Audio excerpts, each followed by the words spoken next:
Assalamualaikum warahmatullahi wabarakatuh. Alhamdulillah rabbil alamin. Allahumma sholli ala Muhammad wa ala ali Muhammad. Pemirsa Khilafah News dimanapun Anda berada, salam jumpa kembali bersama dengan saya Aziz Rahman di program Kabar Petang edisi Ahad 23 April 2023. Insya Allah beberapa menit ke depan kami akan menemani Anda mencermati dan menelaah berita paling menarik dan paling populer hari ini bersama narasumber yang kompeten di bidangnya dan tentunya dari sudut pandang Islam. Baiklah pemirsa, inilah kabar petang selengkapnya.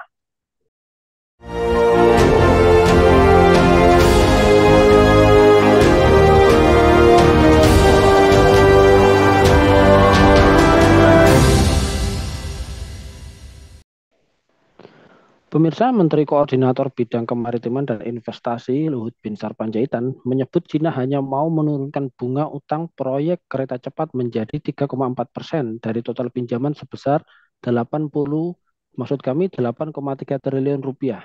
Dilansir dari BBC di Jakarta pada hari Minggu 16 April yang lalu. Bunga pinjaman itu dinilai pemerintah terlalu memberatkan. Pengamat ekonomi dari Indef, Rizal Taufikur Rahman mengatakan, kemungkinan pengelolaan kereta cepat ini diambil alih oleh Cina jika Indonesia dinyatakan gagal bayar utang. Sehingga Indonesia disebut harus menjadikan kasus kereta cepat Jakarta-Bandung sebagai pelajaran agar tidak asal menggarap proyek infrastruktur. Nah, pemirsa, bunga utang kereta cepat Jakarta-Bandung 3,4%. Apakah ini adalah jebakan utang dari Cina? Apa bahaya utang Cina ke Indonesia, serta apa pelajaran yang bisa kita ambil dari kasus kereta cepat Jakarta-Bandung? Pemirsa, untuk membahasnya kami telah terhubung dengan Direktur The Economy Future Institute, Bung Juwana Tri Utomo. Kita sapa dulu beliau. Assalamualaikum warahmatullahi wabarakatuh, Bung Juwana. Waalaikumsalam warahmatullahi wabarakatuh. Alhamdulillah, gimana Alhamdulillah. nih kabarnya ini? Sehat, Bung? Harus sehat, tetap semangat. Puasa sebentar lagi Alhamdulillah. selesai ini. Iya, baik. Langsung saja Bung menyikapi terkait dengan proyek kereta cepat Jakarta-Bandung. Ini kan dikatakan bahwa proyek kereta cepat pertama di Indonesia yang menghubungkan Jakarta-Bandung menyisakan banyak masalah. Mulai dari target pembangunan yang molor, kemudian ada biaya proyek yang membengkak hingga 18 triliun rupiah, dan kini pinjaman utang dinilai pemerintah terlalu memberatkan. Nah, Anda melihat hal tersebut seperti apa? Apakah ini menunjukkan bahwa bukti proyek infrastruktur di era sekarang ini asal-asalan atau seperti apa menurut Anda?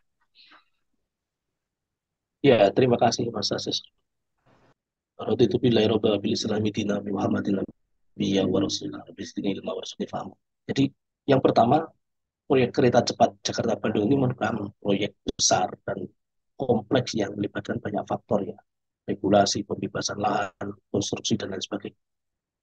Oleh karena itu, tidak jarang proyek infrastruktur seperti ini menghadapi kendala dan tantangan, terutama dalam hal target, waktu, dan biaya. Maka kemudian pemerintah harus jujur kalau banyak faktor yang mempengaruhi proses proyek ini terlambat akibat tidak bisa mereka kontrol. Kemudian pemerintah juga harus mengakui bahwa risiko dan tantangan pembangunan infrastruktur ini gagal memajukan ekonomi dan kesejahteraan masyarakat, menyorot menyedot APBN yang sangat besar. Itu yang pertama. Kemudian yang kedua, upaya pemerintah mengatasi masalah yang terkait dengan proyek ini seperti melakukan restrukturisasi utang untuk mengurangi beban bunga, mempercepat proses konstruksi, ternyata mengalami kebuntuan. Nah, ini ini mengundang kesimpulan proyek infrastruktur ini asal-asalan. Sehingga jelas sekali pertanyaan dari Mas Asis tadi bisa dijawab, kesimpulan proyek infrastruktur ini asal-asalan nampak sekali karena kegagalan pemerintah dalam mengelolanya. Itu Mas Asis.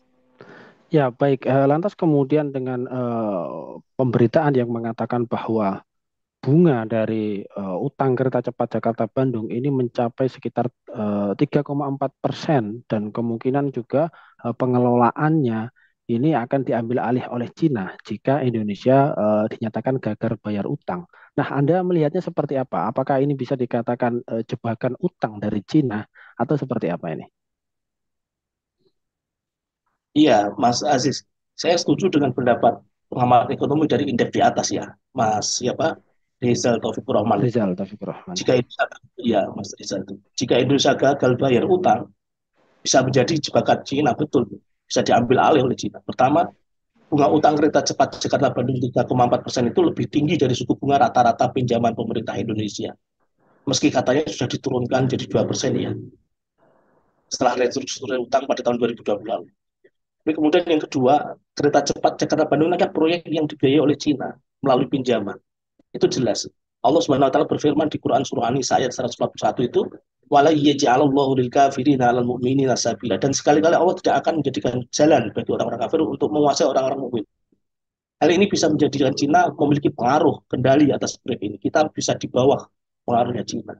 Dan yang ketiga, jika Indonesia tidak dapat membayar utangnya, ada kemungkinan Cina dapat mengambil tindakan untuk menyelesaikan utang tersebut, seperti menuntut Indonesia atau meminta jaminan yang dijanjikan oleh Indonesia.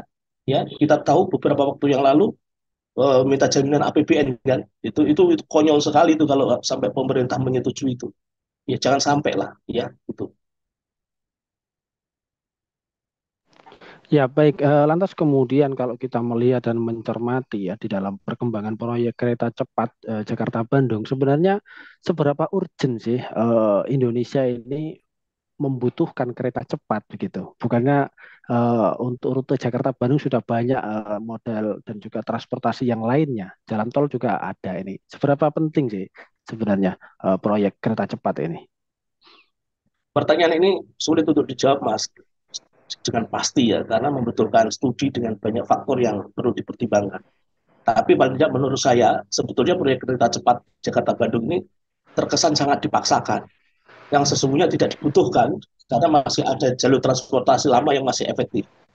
Kalau dikatakan mengurangi waktu perjalanan antara Jakarta dan Bandung misalnya, sehingga dapat meningkatkan efisiensi perjalanan bisnis atau wisata misalnya ya, bagaimana bisa? Kita tahu posisi stasiun itu kan jauh dari kota, ya belum lagi dengan dampak lingkungan, pembebasan lahan yang kontroversial, dan yang paling utama adalah kekhawatiran tentang keberlanjutan proyek ini secara finansial, utang yang numpuk itu. Jadi sebetulnya kalau bisa ditunda ditunda lah, atau eh, kalau memang harus dipertahankan ya, ya jangan sampai kemudian menjadi mudorot itu bagi masyarakat. Jadi tidak urgen betul sebetulnya itu. Ya, baik. Lantas kemudian sebagaimana di dalam pemberitaan dikatakan bahwa Cina menginginkan APBN Indonesia untuk menjadi jaminan. Nah, kalau kita melihat dari kondisi APBN kita, ini kan sudah banyak terbebani oleh utang yang sebelum-sebelumnya, terus kemudian belum lagi juga IKN. Nah, Anda melihatnya seperti apa? Seandainya ya proyek kereta cepat Jakarta Bandung ini nantinya di apa namanya dari APBN begitu. Apakah ini menunjukkan bahwa sepertinya rezim atau penguasa sekarang ini kurang cakap di dalam mengelola dana dan juga keurgenan di dalam pembangunan infrastruktur. Iya, jadi gini Mas Aziz ya, ini kalau kita mau empati ya, sedikit aja empati misalnya. Mengelola keuangan negara itu memang melibatkan banyak faktor ya. Faktor yang perlu dipertimbangkan itu sangat banyak. Faktor ekonomi, faktor politik, sosial, lingkungan, dan sebagainya. Dan seharusnya pemerintah sudah sadar akan tugas ini, karena memang sudah menjadi otoritas dan kewajibannya untuk memastikan pertumbuhan ekonomi stabil, pemerataan pembangunan, kesejahteraan masyarakat itu, sehingga tidak mengundang dugaan disebut tidak becus atau tidak kompeten tadi itu. Tapi sebetulnya sadar saja tidak cukup, Mas. Yang harus ada itu harus dibuktikan bahwa pertumbuhan ekonomi, pemerataan ekonomi itu ada gitu loh, sehingga kesejahteraan masyarakat betul-betul terwujud itu.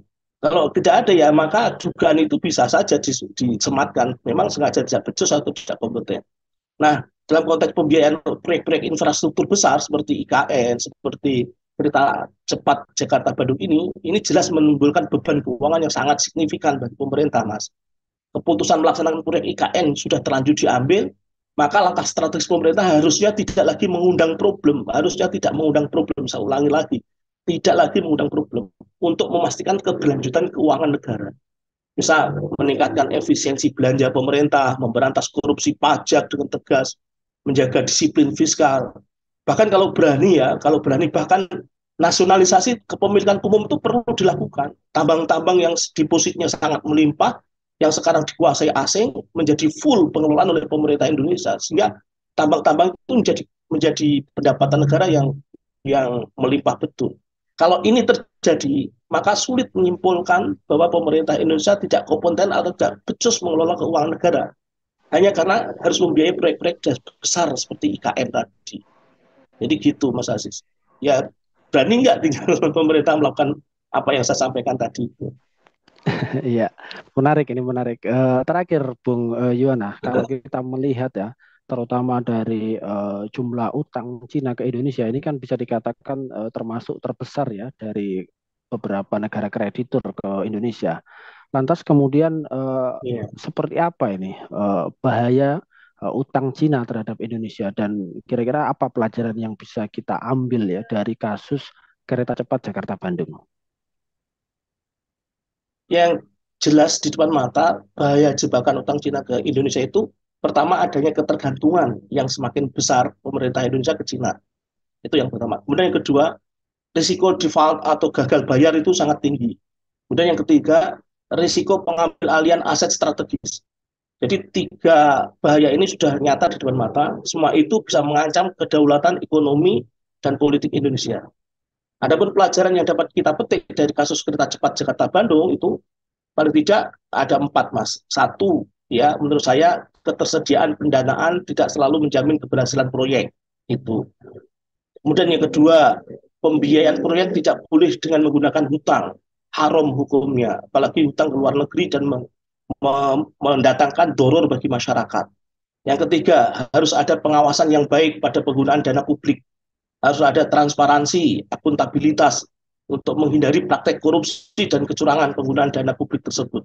Kemudian yang keempat, harus ada diversifikasi sumber pendanaan, misal dengan tadi yang saya usulkan, nasionalisasi besar-besaran kepemilikan publik yang dirampok oleh oligarki, terutama korporasi asing itu. Sehingga APBN kita bisa tambah gemuk, tidak berasal dari utang, tidak berasal dari pajak. Wallahu a'lam bishawab. Itu masih yang bisa saya sampaikan. Ya, baik, Mas Sawa, ini penjelasan yang luar biasa ini. Terima kasih, Bung Juwana Tri Utomo. Syukron Ya, wa jazakumullah sama-sama Mas khairan. Aziz. Terima Amin, kasih Pak. telah hadir di kabar petang pada edisi kali ini. Insya Allah nanti kita ketemu Terima lagi kasih. waktu lain kesempatan. Assalamualaikum Amin, warahmatullahi amin. wabarakatuh. Waalaikumsalam warahmatullahi wabarakatuh. Sip. Baik pemirsa, demikianlah kabar petang pada edisi kali ini. Semoga Anda mendapatkan banyak manfaat dari acara kami. Jangan lupa saksikan kami besok di jam dan channel yang sama. Dan jangan lupa juga like, comment, share, subscribe, serta klik tekan tombol loncengnya agar tidak ketinggalan update terbaru dari Khilafah News. Karena hanya di sinilah Anda akan mendapatkan informasi aktual, terpopuler, dan tentunya dari sudut pandang Islam. Akhirnya saya Aziz Rahman beserta seluruh kru yang bertugas undur diri. Wassalamualaikum warahmatullahi wabarakatuh.